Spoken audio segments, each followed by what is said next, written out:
Monthly activity and expenditure reports. As indicated, these reports are due on the 15th of every month and should reflect activity and expenses for the prior month.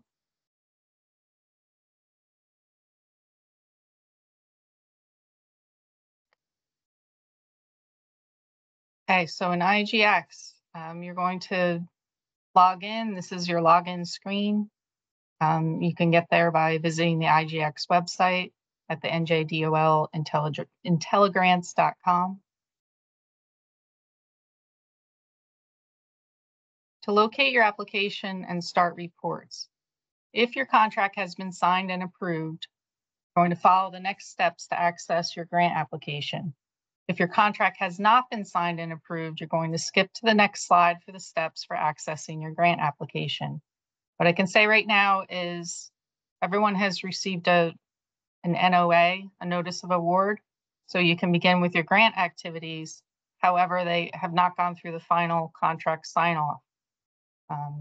So in order to navigate to your grants, in the meantime, we're going to go and show you how to do that next. So searching for the application when contract is in process. While your grant application is going through the process of contract sign-off, you'll need to access the application and reports differently until these actions are complete.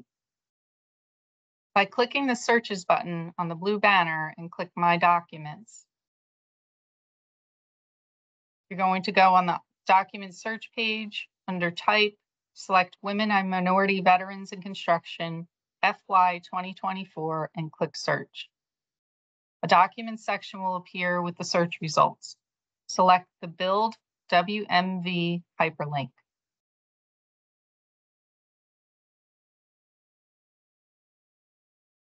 So for reporting, to access and start report use, the navigation page on the left side of the page to scroll to the section titled Related Documents. Click the Initiate Related Documents button. Note that if the button is not available, you may need to click the arrow next to Related Documents to expand the contents of that screen. Activity Report. Under Available Documents, use the drop-down menu to locate and select the activity report for the reporting month and click Create. As a reminder, you should be completing reports for the month prior. So for example, in February, you'd be completing the January activity report. And just as a sidebar, just be aware that you can only have one report in process at a time, meaning that if you are completing your July report and you finished and submitted it, it does need to be approved on our end before you can start the next month's report. So if you ever go in and try to start another report while you currently have a report pending, the system's not going to allow you to create a new report until that other one has been processed. Thank you. So on the agreement page, you're going to click Agree once you're ready to start the activity report. If you're not ready, you select Decline. So it does give you the option to back out. So for the page navigation, once the report is initiated, it's going to remain in your My Task section of your Home tab until the report is submitted. So when you first open IGX and go to My Tasks, it'll appear there until you submit it. So the page navigation is similar to that of the application. After you enter information on a particular page and save, use the navigation panel on the left side of the page to navigate to the desired page. After you submit the agreement, you'll be brought to the document landing page. The pages of the report that need to be completed will be listed on the left navigation panel under Activity Report. You would start by clicking Participant List. And please note, you can skip around to other sections of the report if needed. So once you're comfortable and moving around in it, you can move within the menu. Participant List. You're going to complete the information requested in each field. For date of birth, type in the date, or you can click the calendar header arrows to navigate to the month and year. A unique ID number will be assigned by the system when you click Save. All fields are mandatory except for the AOSOS field for all participants listed. To add more participants, you're going to use the plus sign. Repeat as many times as needed. All right, and we do emphasize using the plus sign. There is also the ability to enter more pages. We do find when you do this with the navigation, it can become difficult not only in your entry, but also when we're doing the review. So if you do want to create more than one page, for instance, if you have a large number of participants in one cohort and you want to keep them together, it does allow you to add a page where you would use the add button in the upper right hand side. You would want to name the page if you're going to do that, so that would be easy to reference. But it is perfectly acceptable and probably easier to work with in the most case to complete as much information on one page as possible. You can continue to use the plus button to add participants. Okay, we also ask that because it creates a unique ID, you want to be careful in entering the participants to not have any duplicate entries of participants, because it'll create another unique ID and cause some technical issues down the road. Quality partner. You're going to use this page to log quality partnerships. Note that quality partners are employers, non-apprenticeship, and registered apprenticeships, either union or non-union. Again, here you're going to use the plus sign to add more partners. Repeat as many times as needed. And similar to the previous page, the add button at the top will create brand new pages to help organize your partnerships as needed. If multiple pages are created, an arrow will appear on the left navigation pane for the page, so you can navigate to the desired page. You're going to note that partners must be added to this page in order for information to be populated on subsequent pages in your dashboard and your reports. When finished adding quality partners, click Save. On the prior page for the quality partners, please note that you can add partners at any time. You don't need to wait until the participants are ready to be placed either in a registered apprenticeship or employment paying more than $15 an hour. You can add those at any point so that you can just simply go back when the placement does occur and link them directly with the quality partner that's on that page that you'd like to select. Thank you. So for quality employer or apprenticeship, these pages will automatically be created based on the names added to your participant list. To navigate to the specific page, click the arrow next to quality employer or apprenticeship and select the name of the participant whose page you wish to view.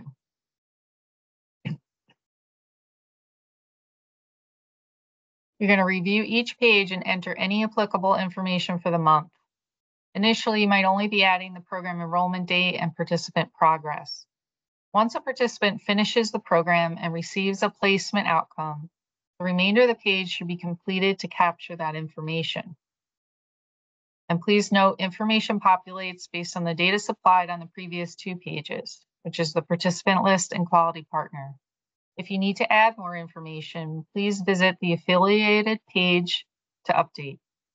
When finished, click Save, then navigate to the next participant to update. Repeat until all participants have been updated.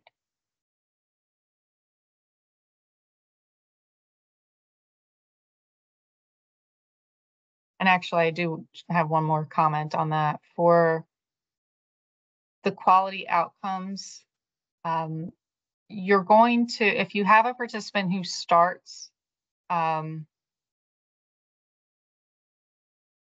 you're not going to put a program completion date in until they're completely finished with the program, because once you do, it will total that in the outcomes dashboard. So you want to be mindful of the program completion date is when they're finally finished with the program. And that's also where you then enter their outcomes.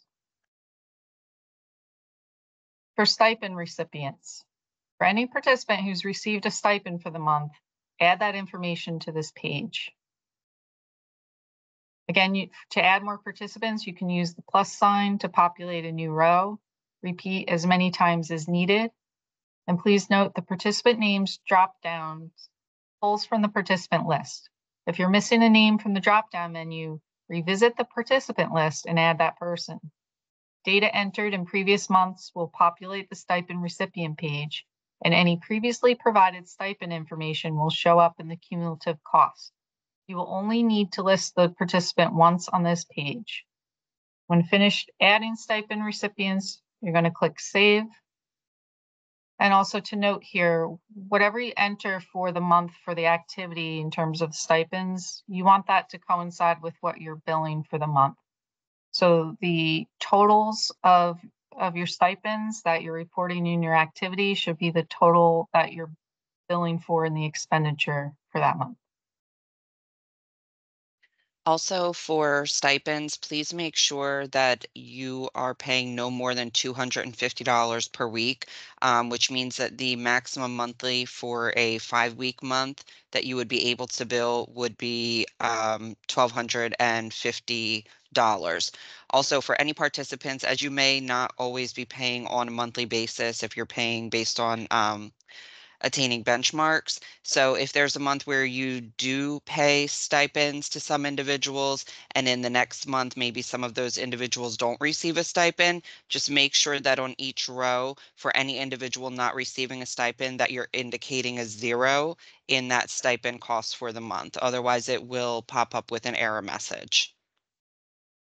Correct. Thank you. Okay, for the dashboard, please complete the fields indicated on this page. Provide explanations and comments to account for changes, as well as information and updates about each training cycle. And please note this section pulls information supplied from previous pages. If the information is incorrect, you're going to revisit the appropriate section and make your edits there. So these sections marked in red are the sections that you would complete for each. Everything else should be pulling in from other pages.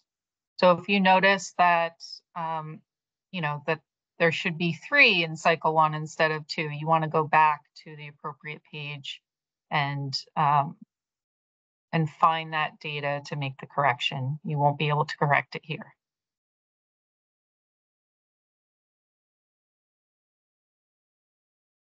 An error check. Before submitting the report, it's a good idea to check for any errors on your report. To do so, you can use the left navigation panel to scroll to the Tools section, then click Document Validation. This will review the entire report for errors. If errors are found, the page will be listed in the results. Please visit this page indicated to make the corrections.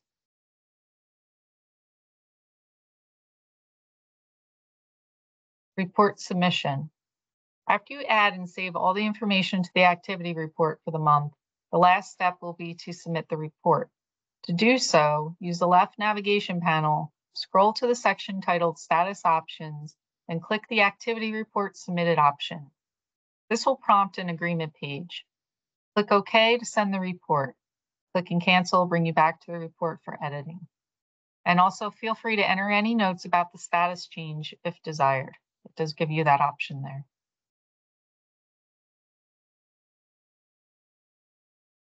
Expenditure report.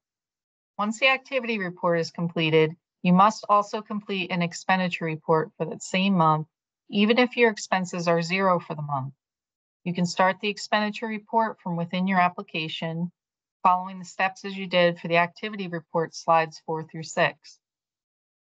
Or you can start it from within the activity report.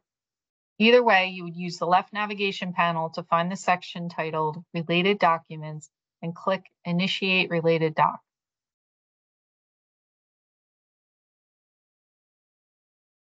Under Available Documents, use the drop-down menu to locate and select the expenditure report for the reporting month and click Create. As a reminder, you should be completing reports for the prior month. For example, in March, you'd be completing the February expenditure report.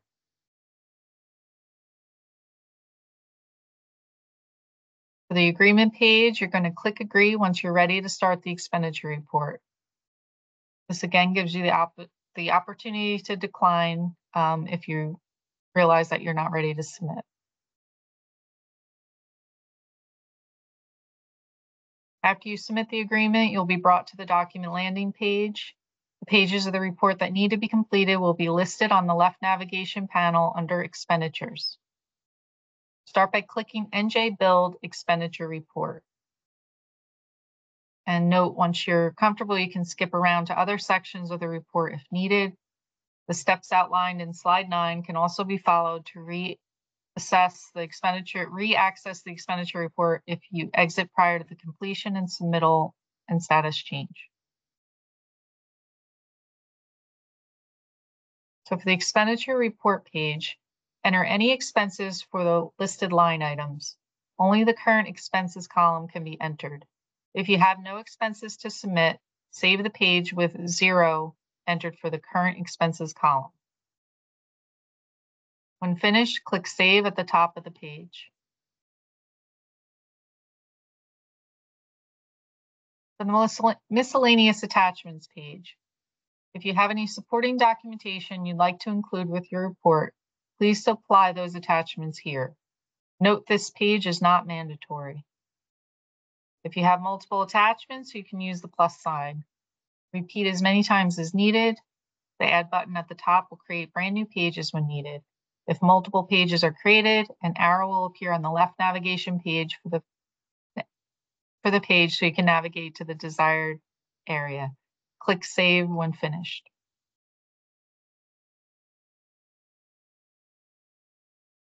Okay, so the payment voucher page. You're going to review this page for accuracy and check the payee declarations box to confirm your billing.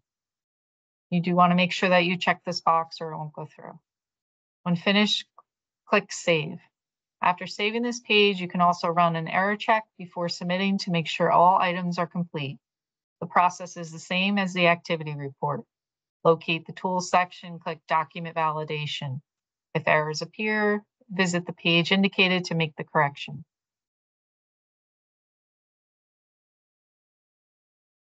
So for submitting the expenditure report, after you've added and saved all information to the expenditure report for the month, the last step will be to submit the report. To do so, using the left navigation page, scroll to the section titled Status Options, and click the expenditure report Submitted Review Required option. This will prompt an agreement page. Click OK to send the report. Clicking Cancel will bring you back to the report for editing. And again, you can enter any notes about the status change if desired.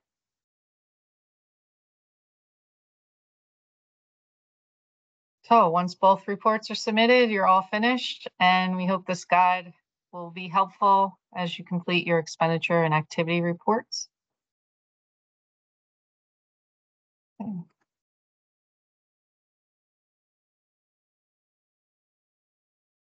Okay. We're hoping that you can use that guide in completing the expenditure and activity reports, and certainly you can reach out to myself or Melinda with any questions as you go through and complete. If you have any specific questions, technical questions, or questions about the grant itself, this would be a good time to use your chat feature and put the questions in, and we'll work on getting you answers.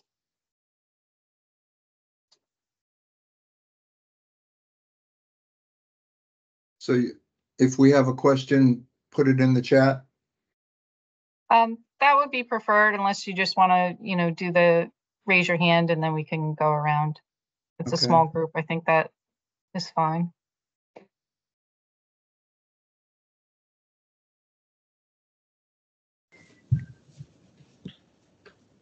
Okay.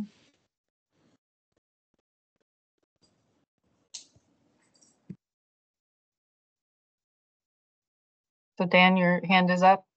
Yes, it is. Okay, question. Couple quick questions. The quality partner section of the activity report, So every placement, whether it's a apprenticeship placement or not, you enter that employer and all the employer information for each placement, correct? Correct. Okay. On the dashboard, we've worked with this before. Does it hold each month, like the cycle dates, or do we have to re-enter on the dashboard the cycle dates each time? And then the previous cycle comments, do they get deleted each month by your system? And I'm not sure. It seems like we were updating past cycles and starting from scratch with our notes. So is the dashboard supposed to be like just a monthly whatever happened that month, or is it cumulative in the dashboard comments? I believe the dashboard comments are entered for each month's activity. However, some of the information should, in the dashboard that's coming through, should be indicated cumulatively in terms of enrollments and outcomes. That's pulling from from the reported pages. Yeah, it might have been that the previous system with IntelliGrants was different, where we had to put the cycle dates in each time. It didn't hold that from month to month, but whatever. My last question is on the financial report, and that's the backup attachments. I wasn't clear on what you were saying about what's required to be attached to the financial report and what's not required. Okay, so in IGX, it does have an error check at the end, which allows you to, if you're not sure if you've completed all of the elements, you do the error check and it'll highlight the pages that you need to go back to. For the expenditure report, there's the menu on the left-hand side. So you'd be completing that and then also checking the voucher information to make sure everything is correct before you'd be able to submit. And I did just want to circle back on the issue. If you're running into any individual issues or if things aren't working as you would expect or intend them to, I would highly recommend just reach out to us, to either Melinda or I. There's the NJ Build email address that would reach either of us. And as our unit grows, there'll be more individuals added to that. So Melinda, if it's possible, could you drop that email address into the chat? Because it is a system and there may be things that should be working a certain way. And if you notice that they're not, you want to report them to us and we can get them reported and corrected or looked at as they come up. Okay. Right.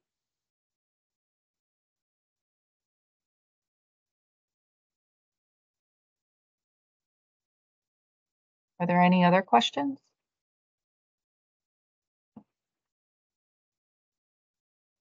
I see Mr. Preek.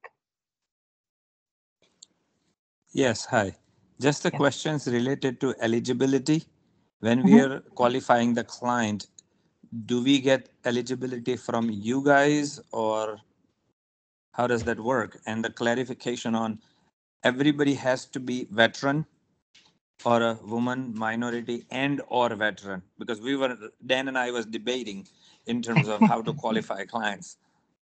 Right. So this grant program is specific to women or female veterans or minority veterans. So that is, veteran is a qualifier for the participants in this grant award.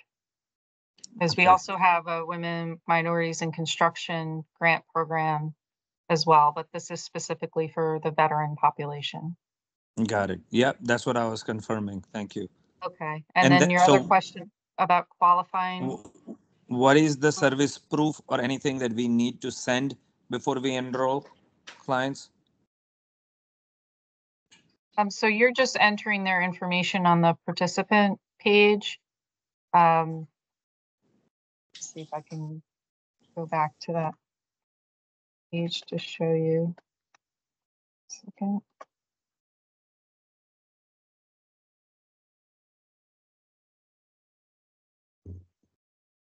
Okay.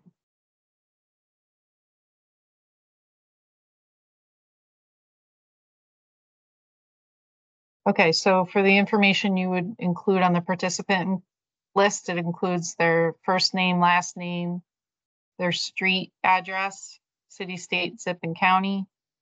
You're also going to include information about gender, race, ethnicity or race, and highest level of education. All of these are drop-down selections. So that's the information you would want to have on hand when you're entering your participants. Does that answer your question? Nothing related to their service, active duty, which arm of the military, Navy, anything, right? Right, not at this time. That's not currently built into IGX, but you just gave me an idea. Yeah, because how we qualify them, because that's what we do with the jobs program, right? We have to put it in a note somewhere, their justice involvement. Okay. With the DOL. So because how you will know that clients we're putting in, they are veteran or not? I believe that the way IGX is currently set up, it's not specifically asking for that information, but it is an expectation. But you certainly can include whatever information in the comments section of your dashboard. There's also the ability to upload miscellaneous attachments. So if you want to put your list there, then that's acceptable. Okay. Okay. That helps. Thank you. All right, thanks. And Richard, do you have a question? Yes, good morning again. Just for complete clarity, this particular grant is only for women veterans and male veterans only. Yes, women and minority veterans only. It's the veterans population is the qualifier. Yes.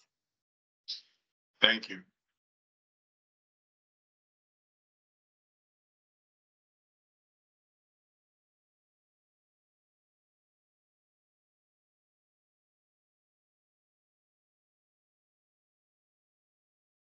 Right.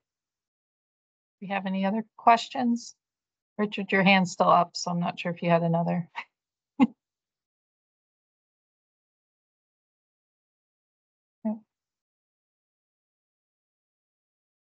All right, so we're all set.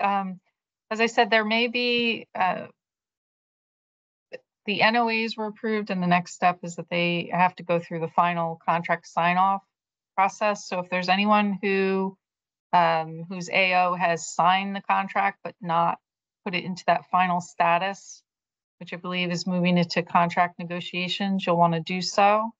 If there's anyone that hasn't finally signed off on or has any further edits that need to be made with the contract beforehand, please reach out to us individually because we want to get these into their final contract sign off.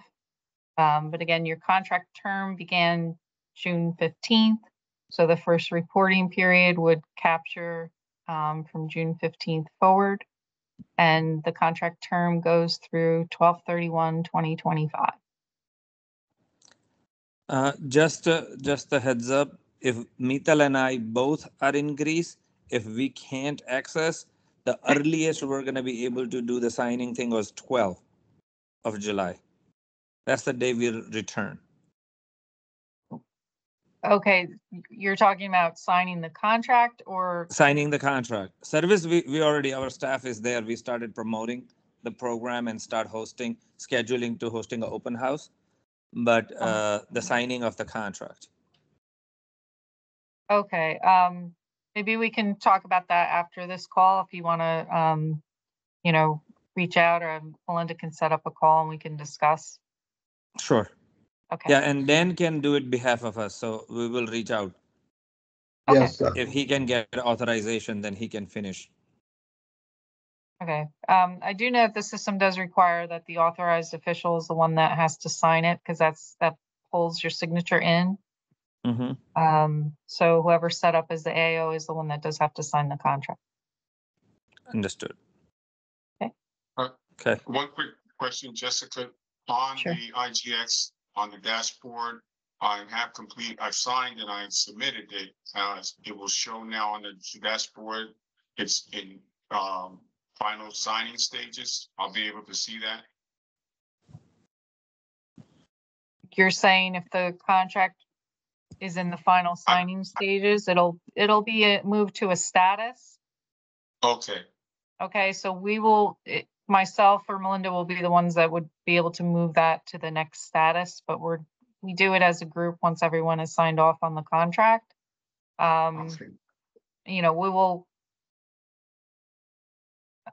let you know, or you'll be able to see it in IGX once it's in that status. But again, you can move forward with your grant activities.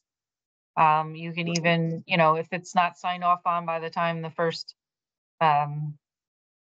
billing is submitted, that's okay. It's just you've received your notice of award. It's just a matter of having that final sign off by the commissioner for the contract itself. Thank you. Yeah, Okay. typically what you'll see on your dashboard is anything that's requiring your action. So if there's something that needs to be signed, if there's a report that you've initiated that you haven't submitted yet, that's what's going to show up when you first log in on your dashboard under My Tasks. So if you're not seeing your contract there right now and you've already done the signing off and moving the status, that's why. Because it's currently waiting some sort of action on our part. The only time that it's going to turn up in the section for My Tasks is when it needs for you to complete something. And I'm not gonna say my last, but I also have been trying to upload documents that the system is asking for. And as I said earlier, I don't have access to the save button. So I'm asking, is it possible? I think it's my state. And one other thing, the boxes has a note in it that I need to upload documents, but I haven't been able to do that. So I can speak with you at another time to get those loaded. Yeah, and I would recommend maybe just send an email to myself and Melinda, just just showing us or talking to us about the situation you're having, and we'll look in the system and see if there's an issue that needs to be corrected. Thank you, I appreciate it. Okay. All right. Any other questions?